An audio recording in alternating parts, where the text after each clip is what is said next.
Hi there, my name is Kara. I'm a nutritionist and intuitive eating counselor, and today's video is about food rules and how they keep you stuck in self-judgment and guilt. So I'll be going over 5 steps to start trusting yourself around food again by breaking free from food rules.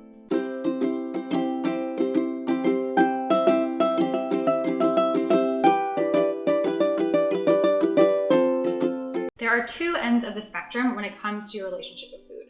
On one end, we have strict food rules where certain foods are not allowed. There's like a definitive list of things that are good and those that are deemed bad. Then on the other end, we have unconditional permission to eat any food. No foods are off limits. All foods are neutral. Of course, there's so much that goes into each of these ends of the spectrum and so much nuance in between them. But I think one of the most fundamental differences experienced between these 2 ends of the spectrum is with food rules, you will be totally consumed by food thoughts, food guilt, shame, and stress. So food will have power over you. And when you have made peace with food, when no foods are off limits, food is just food, so you will hold the power over your thoughts, energy, and life. I got into the nutrition profession because I wanted to share the healing power of food with the world. And I have stayed in and found purpose in this profession because I want to share the healing power of food freedom with the world. I don't think we can live our fullest, happiest, most authentic lives when food has power over us. So I am really on a mission to help you take your power back. And one big step to do that is letting go of food rules. So let's look into 5 essential steps to do just that.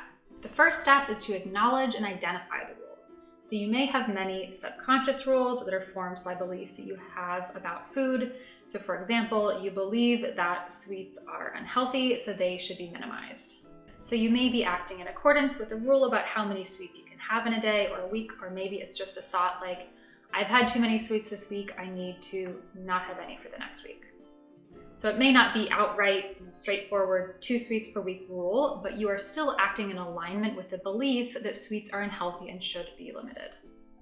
So this first step is to make a list, and I have a free workbook for you that is part of my course, How to Make Eating Easy, Intuitive Eating Foundations. So in this course, you get a workbook with each module that corresponds to each of the 10 principles of intuitive eating to help you implement the principle into your life. So click the link in the description to download the Making Peace with Food workbook for free to help you make this list. The next step is to question the rules. Where did you learn this? Was it something you picked up in childhood or from, an unqualified social media influencer? Is the way this rule affects your eating reasonable? I have a video all about reframing your food beliefs that is hugely helpful for this process of letting go of food rules, so I will also link that below for you to watch.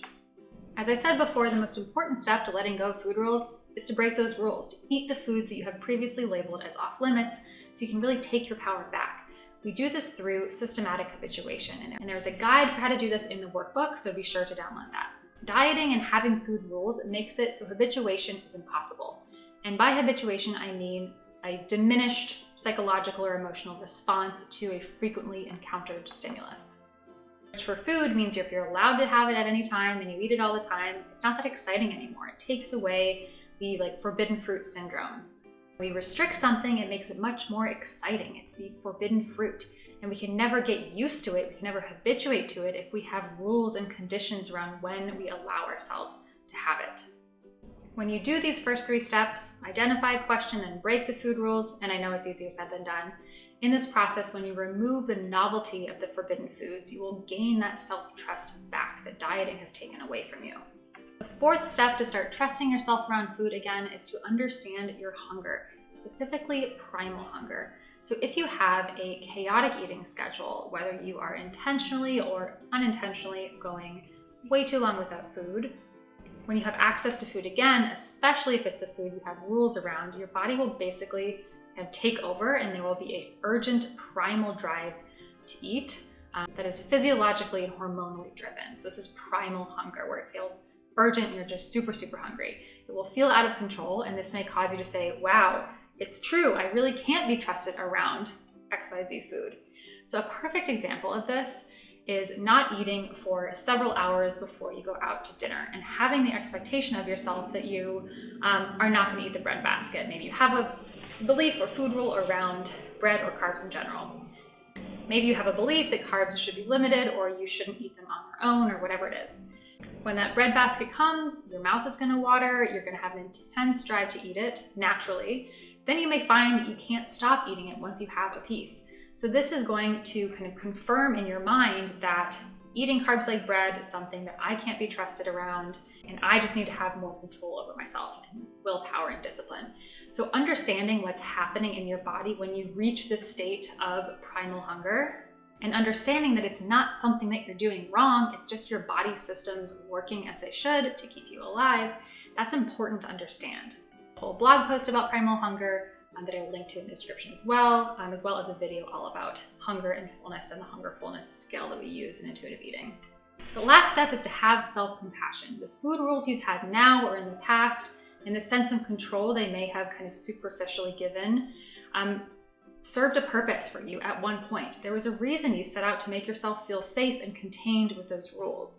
If they never served a purpose, you wouldn't have made them.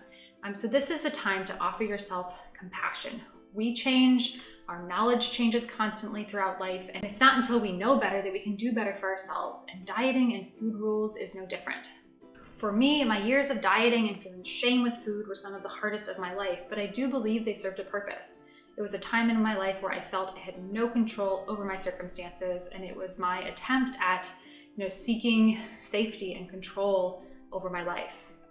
Even though it led me to feel totally out of control with food, I have compassion for my younger self going through that hard time. Having that self-compassion for my past self allows me to accept the mistakes I will make in the future and move past them with more grace and love, where self-judgment would just keep me stuck. So having self-compassion when you are healing your relationship with food and healing other areas of yourself as well is really essential. I hope this has been helpful for you. Be sure to check out the additional resources, specifically the free workbook from my course, How to Make Eating Easy, Intuitive Eating Foundations, which you can get for $50 off using code YouTube. See you next time.